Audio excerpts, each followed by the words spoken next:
Hello everyone and welcome to a new video. MC-Mura here, and in today's video we're gonna be checking out the season 5 changes for Kage and for Akuma. Now let's start first with Kage, because Kage got some pretty mild changes, but I do think they are important in the long run. What Kage got pretty much was that he is building more gauge with Hadouken and Axe Kick.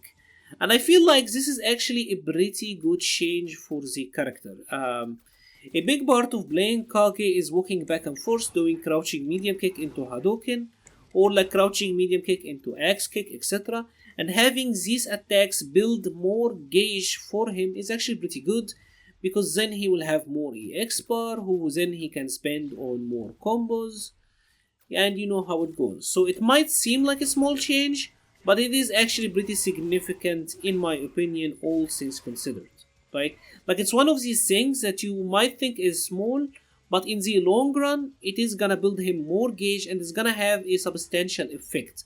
I do really think so. And the other change is to his crouching medium punch. They made it harder to whiff punish, but the idea isn't here for just the crouching medium punch as a footsie tool as much as it is as a pressure tool. Because for example, the opponent here were able to V-shift this, and maybe Kage was punishable in this instant, but now they made it so that when you V-shift it, you can't really punish Kage. Not bad changes. I do think the meter gain one is pretty significant. It seems small, but I do think it will be good in the long run. And overall good changes I feel for the character. Now let's take a look at Akuma, because Akuma actually got changed up significantly, I will say. And let's first check out the first change. It's a minor one, but pretty much they made it so that crouching medium kick into medium kick Tatsu is always consistent, and you like these type of changes because you want the character to function in a consistent way. Sometimes the medium kick Tatsu would whiff if the crouching medium kick hit from a maximum range, so now they are fixing this, so that is good. The other changes are targeting his V skill 2 and his V trigger 2. And the idea here is that he got a new target combo. It's like heavy punch into V skill. This is actually a pretty good one because it's giving him more damage. Obviously you can charge it here and let go of a fireball for some sort of a meaty, so that is not bad. It is at least a little bit more damage, right? Even if you're mid screen, instead of 134, you are getting 174 and building some V gauge, so that is not bad. The V skill itself actually got buffs as well. The opponent is flying closer to Akuma, so it's gonna be easier to time the fireball, and when the fireball hits, it is always relaunching the opponent. You had to time this before, it was a pretty hard attack to actually time, but now this happens every single time. It's gonna make the follow-ups easier, right? Following up like that mid-screen is gonna be a little bit easier. And even in the corner, as you can see, like, you can dash up here, get some really good juggles.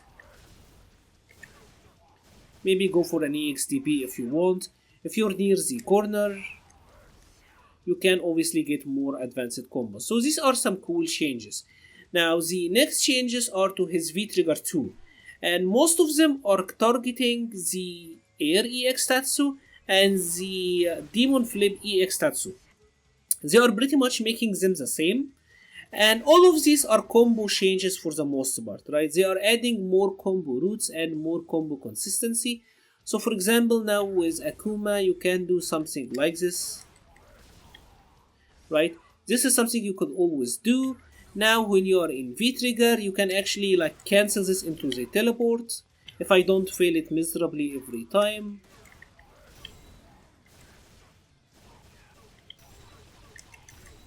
Right, you're pretty much getting a big burst damage out of it, right, which is pretty good. This is, I feel like, is pretty much the idea of this V trigger to begin with, and just having the option to use the V-skill 2 fireball, cancelling it into the teleport into full ops is pretty good. I think you can get this now even without the teleport because of the added push. Like this now works even without having to teleport always every time because of the increased pop-up, so that is not bad. Are these changes enough to make Akuma players change from V-skill 2 or V-skill 1 V-trigger 1 to V-skill 2 V-trigger 2? Probably not, but they are cool changes, and I'm sure we will find some new cool combos, some cool block strings, and some cool routes with these new tools. And that is pretty much it for Akuma and Kage. If you have enjoyed this video, please leave a like or a comment, it helps the channel so much. I will be leaving a link to the Patreon page and the Discord server page in the description. Thank you very much for watching and stay safe.